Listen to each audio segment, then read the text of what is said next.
आज की चर्चा का विषय है भूगोल, जो सामान्य भूगोल के जो पीटी के जो प्रश्न हैं उससे संबंधित है। तो जो पहला प्रश्न है कि भारतीय उपमहाद्वीप के एक विशाल भूखंड को क्या कहते हैं। तो इसका पहला ऑप्शन है गोंडवाना, दूसरा जुरासिक, तीसरा आर्यवर्त और चौथा इंडियाना। तो इसका जो सही उत्तर है वो गोंडवाना है। तो यह एक भौगोलिक घटना है जिसके अनुसार जो है पेंजिया और पेथालांसा की परिकल्पना की गई है, और इसमें जो फेरस जो युग है इसमें सभी जो पेंजिया थे वो जुड़े हुए थे, और इनमें जो है ट्रियासिक काल में जो है इसमें विभाजन आया। तो जो उत्तरी भाग था वो अंगारा लैंड है और दक्षिणी भाग गोंडवाना लैंड। तो इनके जो जुड़ने से जो है वो जो भारतीय उपमहाद्वीप का जो क्षेत्र है इसे गोंडवाना कहते हैं, वह सामने आया, और इसी से जो है हिमालय पर्वत का भी निर्माण हुआ। तो इस संदर्भ में जो है इसका जो सही उत्तर है वो गोंडवाना है। दूसरा इसका जो प्रश्न है कि भारत के साथ किस देश की सीमा निम्नलिखित में से किलोमीटर के रूप में सबसे लंबी है।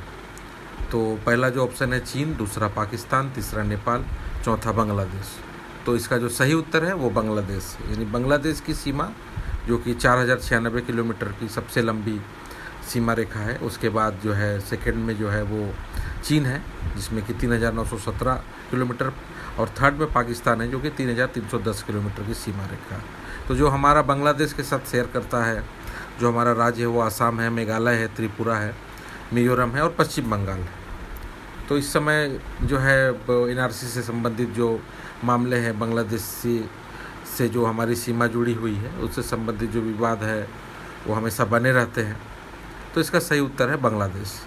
तीसरा प्रश्न है कि 15वीं भारत वन स्थिति रिपोर्ट यानी Indian state of forest report जो कि 2017 में प्रकाशित हुई के अनुसार भारत में कुल कितने भूभाग वनों एवं पेड़ों से घिरे हुए हैं।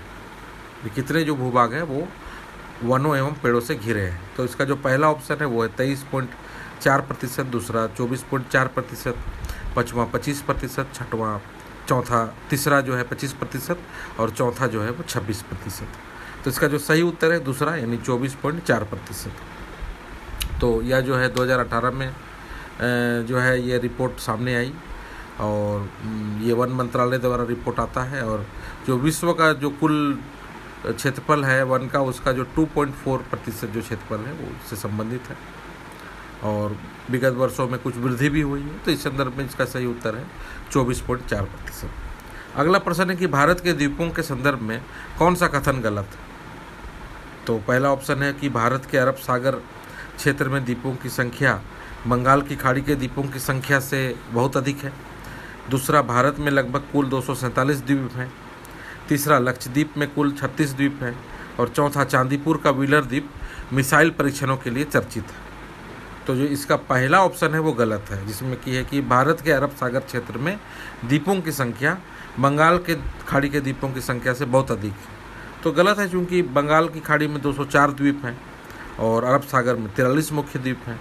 तो ऐसे में बे बंगाल में हमारे अधिक द्वीप हैं, और ऐसे अंडमान को लिया जाए तो वो छिटपुट वहाँ पर 500 से अधिक द्वीप है, लेकिन मुख्य रूप से हम 247 द्वीपों की गणना करते हैं।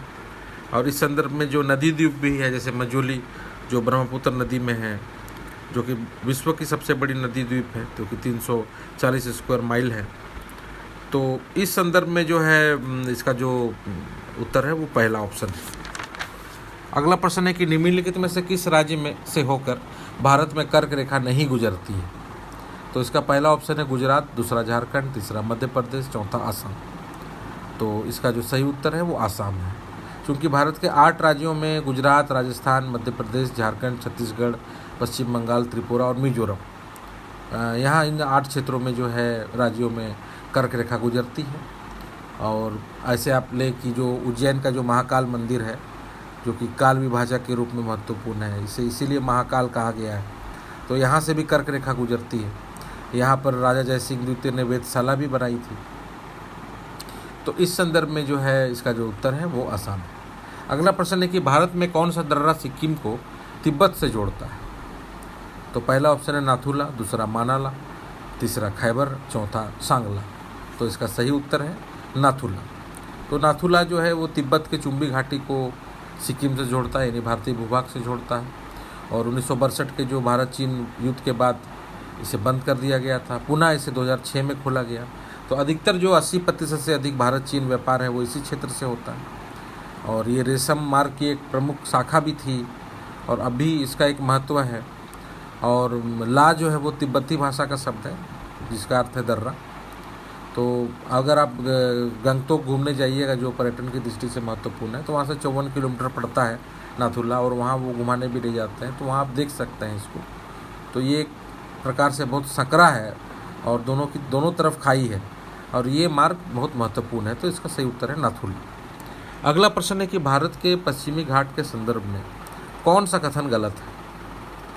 तो पहला ऑप्शन है कि पश्चिमी घाट को सह्याद्री पर्वत भी कहते हैं। दूसरा, थाल, पाल एवं भोर घाट इसी पश्चिमी घाट के भाग है। तीसरा, पश्चिमी घाट की सबसे ऊंची चोटी दोदा बेटा है। और चौथा, पश्चिमी घाट की कार्डमम क्षेत्र इलायची के लिए प्रसिद्ध है। तो इसका जो सही उत्तर है वो है कि जो गलत है वो पश्चिमी घाट की सबसे ऊंची चोटी दोदा बेटा है, क्योंकि जो पश्चिमी घाट की सबसे ऊंची चोटी है वो अन्नामलाई श्रेणी की अन्नाईमुडी है जो कि 2695 मीटर, जबकि दोदा बेटा जो नीलगिरी पहाड़ी में आती है वो 2637 मीटर है। तो अगर ओवरऑल दक्षिण भारत में ले लिया जाए तो अन्नामुडाई जो है वो सबसे जो है ऊंची चोटी है। तो इस संदर्भ में जो इसका ऑप्शन 3 है वो सही है। अगला प्रश्न है कि जब गंगा की नदी बांग्लादेश में प्रवेश करती है तो उसे क्या कहा जाता है। तो पहला ऑप्शन है मेघना, दूसरा पद्मा, तीसरा फरक्का, चौथा हिल्सा। तो इसका जो सही उत्तर है वो पद्मा है, क्योंकि जैसे भारत के जो फरक्का बैराज से बांग्लादेश में गंगा नदी गिरती है तो उससे वो जो पबना और गोवालंद बोल के एक जगह है, स्थान है बांग्लादेश में, तो यह वहाँ पर जो है इसे पद्मा कहा जाता है। और गोवालंद जो है वो ब्रह्मपुत्र नदी वहाँ से गोवालंद में गंगा से मिलती है, तो ब्रह्मपुत्र नदी को जमुना कहा जाता है और उसके बाद इसे वहाँ मेघना कहते हैं। तो इस संदर्भ में यहाँ प्रश्न बहुत संकीर्ण हो जाते हैं, इनको अच्छी तरह कंसेप्चुअल रूप से जानना जरूरी है। तो इसका जो सही उत्तर है वो पद्मा नदी है। और ये पद्मा जो नदी है वो इसके किनारे राजशाही शहर है और ये हिल्सा जो स्वादिष्ट हिल्सा मछली है उसके लिए विश्व प्रसिद्ध है। तो और जो बांग्लादेश की जो है वो राष्ट्रीय मछली भी है। तो जो पद्मा नदी है वो इसका सही उत्तर। अगला प्रश्न है कि जलोढ़ मृदा के संदर्भ में कौन सा कथन सत्य है। तो पहला ऑप्शन है भारत में जलोढ़ मृदा का विस्तार 300 मिलियन वर्ग किलोमीटर है। दूसरा, भारत में जलोढ़ मृदा कुल मृदा संगठन का 59% है। तीसरा, जलोढ़ मृदा में फास्फोरस एवं ह्यूमस की कमी होती है। चौथा, जलोढ़ मृदा में पोटास एवं चूना कम होता है। तो जो इसका तीसरा ऑप्शन है कि जलोढ़ मृदा में फास्फोरस एवं ह्यूमस की कमी होती है वह सही। तो जो इसका जो टोटल जो एरिया है वो 142.5 मिलियन स्क्वायर किलोमीटर है और यह 43% क्षेत्र पर जो है भारत के कुल क्षेत्र पर फैला हुआ है। और इसमें पोटास एवं चूना की जो है अधिकता होती है। और इस पर खादर एवं बांगर इसके दो भाग हैं, जैसे खादर जो नई मिट्टी है और बांगर जो पुरानी है। और यह चावल, गन्ना, गेहूँ, कपास के लिए बहुत महत्वपूर्ण है। तो जो इसका जो तीसरा ऑप्शन है वो सही है। अगला प्रश्न है कि भारत में मैंग्रोव वन का हिस्सा कुल भौगोलिक क्षेत्र का कितना है। तो पहला ऑप्शन है 2%, दूसरा 2.15%, तीसरा 4% या चौथा इनमें से कोई नहीं। तो इसका जो सही उत्तर है वो चौथा इनमें से कोई नहीं, क्योंकि जो कुल मैंग्रोव है, जो कच्छ वन है, जो दलदली क्षेत्र के वन है, वो 0.14 यानी 0.14% है, जो कि 1% से भी कम है। और जो भारत के कुल अगर स्क्वायर किलोमीटर में लिया जाए तो 4663 स्क्वायर किलोमीटर में है। और ये इस प्रकार के वन जो है पश्चिम बंगाल, गुजरात, आंध्र प्रदेश, अंडमान में बहुत अधिक मिलते हैं। तो बंगाल की खाड़ी में जो है अधिक इस प्रकार के वन हैं और सुंदरवन इसके लिए विश्व प्रसिद्ध भी है। और ऐसे जो वन होते हैं, जो मैंग्रोव वन, उनका एक अपना एक भौगोलिक महत्व भी होता है, जो बहुत बौने एवं ठिगने आकार के होते हैं। इसीलिए ये जो मैंग्रोव है ये पुर्तगाली भाषा का शब्द है जिसका अर्थ है बौना। और इसमें जो है ये प्राकृतिक रूप से जो है बचाता है क्षेत्रों को। बहुत से लोग यहाँ निवास करते हैं और इनमें जीविका भी इसको उपजाता है और पर्यावरण के दृष्टिकोण से भी महत्वपूर्ण है और प्राकृतिक तटबंध का भी निर्माण करता है। तो इसके लिए जो है 1971 में रामसर जो ईरान में स्थान है वहाँ कन्वेंशन हुआ इसको बचाने के लिए, क्योंकि जब चक्रवात आते हैं बहुत स्पीड में तो इससे बहुत हानि होती है और लोकल जो लोग हैं उसको भी ये इसका क्षरण कर रहे हैं। तो इस संदर्भ में जो है इसका बहुत अधिक महत्व है। तो ऐसे भारत में जो है वो 37 इस प्रकार के मैंग्रोव वेटलैंड है। जो नया जो 37वां वेटलैंड है वो इटावा यूपी में है, जो सरसई जो नाहर झील जिसको कहते हैं सरसई झील वह है। अगला प्रश्न है कि भारत में हाथी परियोजना की शुरुआत कब हुई? तो पहला ऑप्शन है 1981, दूसरा 1990, तीसरा 1992, चौथा 1995। तो इसका जो सही उत्तर है वो है 1992। तो जो भारत में जो हाथियों का आवास है, उनका प्राकृतिक रूप से संक्रमण है, उनका एक अपना व्यवहार है, तो इसके जो पूर्ण अप्रोच को जो है संरक्षित रखने का इसमें परियोजना में प्रयास किया जाता है। भारत में जो 18 प्रमुख राज्य हैं तो इनमें जो है मुख्य रूप से झारखंड, असम, आंध्र प्रदेश, पश्चिम बंगाल, छत्तीसगढ़, उसके बाद मध्य प्रदेश, इन क्षेत्रों में जो है एक हाथी का कॉरिडोर है और अभी 40,000 करीबन गिनती से हाथी है। और सबसे अधिक जो हाथी की संख्या है जो 2017 वन रिपोर्ट के अनुसार वो कर्नाटक में है, फिर असम में और झारखंड में इसकी संख्या 679 है। तो हर 5 वर्ष में एक बार हाथी की जनगणना होती है। तो हाथी संरक्षण जो है बहुत महत्वाकांक्षी योजना है। तो इसका सही उत्तर है 1992। अगला प्रश्न है कि निम्नलिखित का सही मिलान करें वन्य जीव अभयारण्य के संदर्भ में। तो कौन कहाँ है, इनका सही मिलान करना है।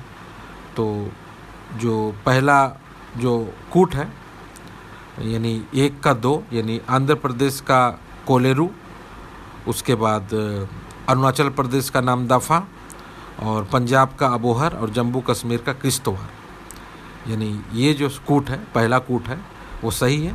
मैं फिर इसको दोहराता हूँ कि आंध्र प्रदेश का जो है कोलेरू, अरुणाचल प्रदेश का नामदफा, पंजाब का अबोहर और जम्मू कश्मीर का किश्तवाड़। तो जो इसका पहला ऑप्शन है वो सही है। अगला प्रश्न है कि 2011 जनगणना के अनुसार भारत में कौन सा जिला प्रतिशत में सर्वाधिक निरक्षर है, यानी पूरे भारत में कौन सा जिला जो है वो सर्वाधिक निरक्षर जिला है। तो इसका जो पहला ऑप्शन है अलीराजपुर मध्य प्रदेश, दूसरा बीजापुर छत्तीसगढ़, तीसरा दंतेवाड़ा छत्तीसगढ़ और चौथा ढेंकेनाल उड़ीसा। तो इसका जो सही उत्तर है वो है अलीराजपुर मध्य प्रदेश। तो 2011 की जनगणना के अनुसार यहाँ जो प्रतिशत है शिक्षा का वो मात्र 36% है, बीजापुर का 40 है और दंतेवाड़ा का 42 है। और वर्ष 2001 में जब इससे पहले जब जनगणना हुई थी तो बीजापुर में जो है वो मात्र 22% जो है वो शिक्षा का स्तर था।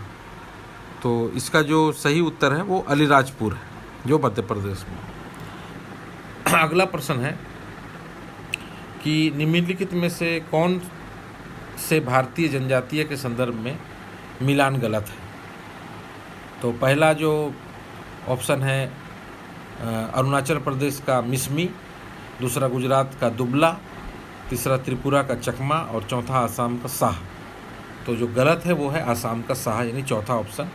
तो साह जनजाति है वो मुख्यतः राजस्थान में पाई जाती है। तो इसको आप प्रोसेस ऑफ एलिमिनेशन भी लगा सकते हैं, क्योंकि जो मिसमी क्षेत्र की पहाड़ी है वो अरुणाचल प्रदेश में है। दुबला हाली जो ऐतिहासिक जो महात्मा गांधी के समय आंदोलन था और इसके हित की बात की गई थी तो वो गुजरात में की गई थी, तो ये गुजरात इसका है। और जो चकमा जो वर्तमान में जो समस्या में इसका निराकरण किया गया है वो त्रिपुरा से जुड़ा हुआ। तो इसका जो सही उत्तर है वो है आसाम, जो कि चौथा ऑप्शन है साहा, जो गलत है। अगला प्रश्न है कि बोकारो में स्थित लौह इस्पात उद्योग किस देश के सहयोग से स्थापित किया गया है। तो जो इसका पहला ऑप्शन है पूर्व सोवियत रूस, दूसरा पोलैंड, तीसरा चीन, चौथा जर्मनी। तो इसका जो सही उत्तर है वो पूर्व सोवियत रूस है, क्योंकि 1990 से पहले यानी 1964 में लिमिटेड कंपनी यहाँ बना और 1965 में यह स्थापित हुआ। तो उस समय जो है वह रूस को पूर्व सोवियत रूस कहा जाता था। 1990 के बाद यह रूस इसका नामकरण हुआ। तो जो बोकारो जो स्टील कारखाना है वो उसके बाद सबसे स्वदेशी अगर माना जाए तो यही है, क्योंकि आरंभिक स्तर पर इससे रूस से सहयोग प्राप्त हुआ। 1972 में जो है यहाँ पर धमन भट्टी अर्थात ब्लास्ट फर्नेस का भी निर्माण हुआ। इसे सेल में मिलाया गया और यहाँ आज भी बहुत अधिक उत्पादन होता है हॉट रोल्ड कोयल का, फिर कोल्ड रोल्ड कोयल का। तो यह जो है तीसरी पंचवर्षीय योजना जब हमारी चल रही थी 1961 से 66, और इस बीच भी जो है इस योजना के बाद जो है, चूँकि इस योजना के समय चीन से युद्ध है हमारा, फिर पाकिस्तान से अकाल है, ऐसे में यह विफल था। लेकिन इस बीच जो है हमने आत्मनिर्भरता और इस प्रकार के औद्योगिक विकास को लक्षित किया और जो है बोकारो लौह इस्पात उद्योग को रूस के सहयोग से यानी पूर्व सोवियत रूस के सहयोग से स्थापित किया। तो इसका जो पहला ऑप्शन है वो सही है। अगला प्रश्न है कि national project on organic farming की शुरुआत भारत में कब हुई? नेशनल प्रोजेक्ट ऑन ऑर्गेनिक यानी जैविक फार्मिंग की शुरुआत भारत में कब हुई? तो इसका जो पहला ऑप्शन है 2001, दूसरा 2004, तीसरा 2005, चौथा 2010। तो इसका जो दूसरा ऑप्शन है 2004 वह सही है। तो 10वीं पंचवर्षीय योजना के समय जो है पूरे विश्व में जो है रसायन से अलग होकर जो जैविक तत्वों पर अधिक जोर दिया गया, ताकि हम बहुत कम फर्टिलाइजर्स और पेस्टिसाइड्स यूज करें, जिससे जो है खेतों की जो है उत्तरजीविता, जो लिवलीहुड और हमारा सस्टेनेबल डेवलपमेंट है वो बने रहे। तो इस प्रकार से जो है हमने जैविक फार्मिंग को प्रमोट किया 2004 में, जिसमें कि राइजोबियम है, एजिटोबैक्टर है, पीएसबी है, जोरोस्पिरिलम है। तो आज भी इसका जो उत्पादन है इस प्रकार से के जो जैविक खाद है वो प्रतिवर्ष 10 लाख टन हम इसको उपजा रहे हैं। और इसके लिए हमने ऑर्गेनिक फार्मिंग केंद्र के रूप में गाजियाबाद को जो है वो संस्थान यहाँ बनाया गया है और आज भी इससे जो है जैविक फार्मिंग के माध्यम से यहाँ संकल्पनाएं विकसित की जाती है। अगला प्रश्न है कि झारखंड में के बेकन फैक्ट्री का संबंध मुख्यतः किस पशु से? तो इसका जो पहला प्रश्न है वो ऑप्शन है वो घोड़ा, दूसरा सुअर, तीसरा मगरमच्छ, चौथा भैंस। तो इसका जो सही ऑप्शन है वो सुअर है। तो ये एक अद्यतन प्रश्न है ज्योग्राफी के दृष्टिकोण से। तो जो बेकन फैक्ट्री है ये 1972 में बना था और यह मुख्यतः जो सुअर का जो मांस है, ऐसे तो और अधिक पशुओं को भी हम लेते हैं इसमें, लेकिन जो मुख्यतः जो सुअर का मांस है उसको बेक करके उसको यानी प्रोसेस्ड करके उसको भेजा जाता था, ताकि सुरक्षित रूप से उसका नॉर्थ ईस्ट जो हमारे स्टेट हैं जैसे आसाम है, त्रिपुरा, मिजोरम, नागालैंड, वहाँ बहुत अधिक इसकी डिमांड है। तो इसकी पूर्ति के लिए एकमात्र इस प्रकार का इस क्षेत्र का ये प्रसंस्कृत उद्योग का ये उदाहरण है। और इससे जो है सुअर पालन जो झारखंड में मुख्यतः जनजाति से करते हैं, जो कि करीब करीब 2.5 लाख लोग इससे जुड़े हुए हैं, तो इससे उन्हें फ़ायदा होगा। तो इसे फिर से जो है जीवित करने के लिए कैबिनेट में जो है वो पारित किया गया है। तो इसका जो सही उत्तर है बेकन फैक्ट्री का वो सुअर। अगला प्रश्न है कि भारत में अक्सर प्रयोग किया जाने वाला पश्चिमी विक्षोभ या वेस्टर्न डिस्टर्बेंस क्या है? तो इसका पहला ऑप्शन है भारतीय उपमहाद्वीप के उत्तरी इलाकों में सर्दियों के मौसम का तूफान, दूसरा भारतीय उपमहाद्वीप के सभी भागों में मानसून में आने वाला तूफान, तीसरा पश्चिमी विक्षोभ कनाडा से उत्पन्न होता है, चौथा पश्चिमी विक्षोभ भारत में 10 माह तक रहता है। तो इसका जो पहला जो ऑप्शन है कि भारतीय उपमहाद्वीप के जो उत्तरी इलाकों में जो सर्दियों के मौसम का तूफान होता है, तो एक्चुअली ज्योग्राफी के दृष्टिकोण से आप मानचित्र में आपको स्टडी करना पड़ेगा कि जो भूमध्य सागर का क्षेत्र है, जो कैस्पियन क्षेत्र है, वहाँ जो है वो एक प्रकार से निम्न दाब पैदा होता है जो गर्मी से उत्पन्न होता है, और वहाँ से वो ह्यूमिडिटी लेके, चूँकि भारत में उस समय जाड़े का मौसम होता है, तो यहाँ पर हाई प्रेशर जो है वो जोन बनता है। और ये जो नियम है, नियम के अनुसार जो है वो लो प्रेशर से हाई प्रेशर की ओर पवनें चलती हैं। तो इस संदर्भ में जो वहाँ से वो जो ह्यूमिडिटी, मॉइस्टी सबको लेके समुद्र से लेके जो भारत के पंजाब क्षेत्र, कश्मीर क्षेत्र, वहाँ बारिश होती है हल्की, कभी कभी वहाँ पर तूफान भी हल्का आता है, वहाँ से हिमपात भी होता है। और यह जो है वहाँ जो गेहूँ है उसके लिए और वहाँ जो स्थानीय फसल है उसके लिए भौगोलिक रूप से महत्वपूर्ण है। तो इस प्रकार जो इसका जो दृष्टिकोण है वो रबी फसल के लिए बहुत महत्वपूर्ण होता है। तो ऐसे में जो पहला ऑप्शन है कि जो भारतीय उपमहाद्वीप के उत्तरी इलाकों में जो सर्दियों के मौसम का तूफान। अगला प्रश्न है कि इरास्थनीज ने सर्वप्रथम ज्योग्राफी शब्द का प्रयोग किया, उसका संबंध किस कालवर्ष से है? तो पहला ऑप्शन है 50 BC से 10 BC, दूसरा 276 BC से 195 BC, तीसरा 276 AD से 195 AD और चौथा 101 AD से 1040 AD। तो इसका जो सही ऑप्शन है 276 BC से 195 BC। तो जो पहला जो शब्द है इरास्थनीज ने ज्योग्राफी को तकनीकी रूप से विषय के रूप में लिया, क्योंकि इरास्थनीज जो है एक ग्रीक व्यक्ति थे, वो दर्शन शास्त्री थे। तो आरंभ में जितने भी विषयों का जो अगर उद्भव आप देखें तो वो दर्शन शास्त्र से वो जुड़ा हुआ है, क्योंकि जैसे जैसे सभ्यता विकसित हुई तो लोगों के सामने समस्याएं उत्पन्न हुई। पहले धरती में जब लोग आए तो उनको सबसे पहले आकाश दिखा, तारे दिखे, जो है मौसम परिघटनाएं दिखी, तो वो उनसे डरने लगे, उसको फिर समझने लगे और उसके हिसाब से अपने को अनुकूल बनाया। तो ऐसे में जो है सबसे पहले जो है आप देखिएगा कि जो आपको जो शास्त्र हमें देखने को मिलता है वो भूगोल शास्त्र का विकास होता है। उसके बाद आगे आगे लोग जो है वो उसको ज्यामितीय रूप से फिर समझने लगे और भी दर्शन विकसित होने लगे।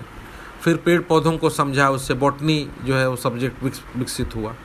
तो ऐसे से समस्या के रूप में उसको इरास्थनीज ने सर्वप्रथम ज्योग्राफी शब्द का जो है प्रयोग किया, जिसमें उन्होंने यह भी बताया कि पृथ्वी जो है गोल है। बाद के दिनों में थोड़े उससे पहले अगर अनाकजी मेंडर को ले तो 6 सेंचुरी BC में उन्होंने पहला मैप बनाया और पहला ग्लोब जो है वो 1492 में मार्टिन बेहिम ने बनाया। भारतीय खगोलीय ब्रह्मगुप्त को ले तो इन्होंने अपने पुस्तक जो है ब्रह्मस्फुट सिद्धांत फिर खंड खाद्यक में पाई के मान को बताया, ज्योग्राफी से उसे जोड़ा।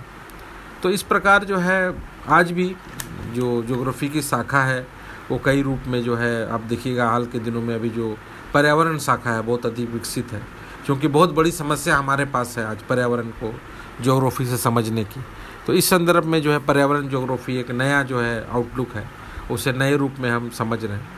तो इसका जो सही उत्तर है वो 276 BC है से 195 BC, यानी इरास्थनीज जिन्होंने ज्योग्राफी शब्द का प्रयोग किया वो इस काल से संबंधित है। अगला प्रश्न है कि भारत का जीवित जड़ सेतु मेघालय में स्थित है, यह मुख्यतः किस वृक्ष का भाग है? तो जो इसका ऑप्शन है पहला आम, दूसरा बांस, तीसरा रबर, चौथा कपास। तो इसका जो तीसरा ऑप्शन है रबर वो सही है, क्योंकि वहाँ जो मेघालय में जो जनजाति खासी है फिर गारो है, एक्चुअली ये जो पूर्वी खासी हिल में इन क्षेत्रों में जो है एक प्रकार से जो है बिना पेड़ को काटे वो जीवित जड़ पुल को ही एक प्रकार से पुल की तरह बना दिया जाता है, जो कि 50 मीटर लंबा है और इससे जो स्थानीय जनजाति आने जाने का काम करते हैं, क्योंकि इन क्षेत्रों में जो है वो आधारभूत संरचना बहुत दुर्गम है, नदी है, पहाड़ है, जंगल है। तो ऐसे में एक प्रकार से विश्व में चर्चा में विषय रहा है, क्योंकि इसे बिना नुकसान पहुंचाए लोग इसका उपयोग भी कर रहे हैं, जो कि हमारी शहरी सभ्यता को सीखने की भी आवश्यकता है। और यह जो वृक्ष है रबर वृक्ष है, जो कि फाइकस इलास्टिका वृक्ष है। तो इसका जो सही उत्तर है वो है तीसरा ऑप्शन रबर। तो जो ज्योग्राफी के जो प्रश्न है, तो अभी जो हमने इसको किया कि सामान्य ज्योग्राफी के रूप में, तो ज्योग्राफी को अगर व्यवहार में मैप में हम इसको रोज़ देखने की आदत बनाएं और थोड़ा सा मैप में ही हम जो उसके पवन है या मौसम परिघटनाएं हैं उसको भी समझने का प्रयास करें, और जो इसके क्षेत्र विषयक हैं उसको अगर हम बहुत से बार होता है कि हम नेशनल ज्योग्राफी में देखते हैं किसी चीज़ को, अगर हम दृश्य रूप से देखते हैं तो उसे जल्दी सीखते हैं, तो उसे भी 3D फॉर्म में हमें देखने का प्रयास करना चाहिए। क्योंकि पढ़ाई किताब के साथ साथ अगर इनका भी सामंजस्य लिया जाए तो बहुत अच्छा होगा, क्योंकि ज्योग्राफी के जो प्रश्न हैं वो बढ़ते ही जा रहे हैं और जो पर्यावरण जो इसका सेक्शन है वो बहुत महत्वपूर्ण हो जाता है। वहाँ बहुत सी तकनीकी शब्दावली हैं, कुछ फिजिक्स के भी अप्रोच है, उनका भी हमें सहारा लेना चाहिए। जो इसमें आने वाले जो अंग्रेजी के शब्द हैं, बहुत से ऐसी बार होता है कि बिना ट्रांसलेट के जो प्रश्न में अंग्रेजी के शब्द डाले जाते हैं, तो उसे घबराने की आवश्यकता नहीं है, उसे थोड़ा समझना है और उसको जो है बढ़िया से क्रैक करना चाहिए। समझ के आधार पर उसको बनाने की आवश्यकता है।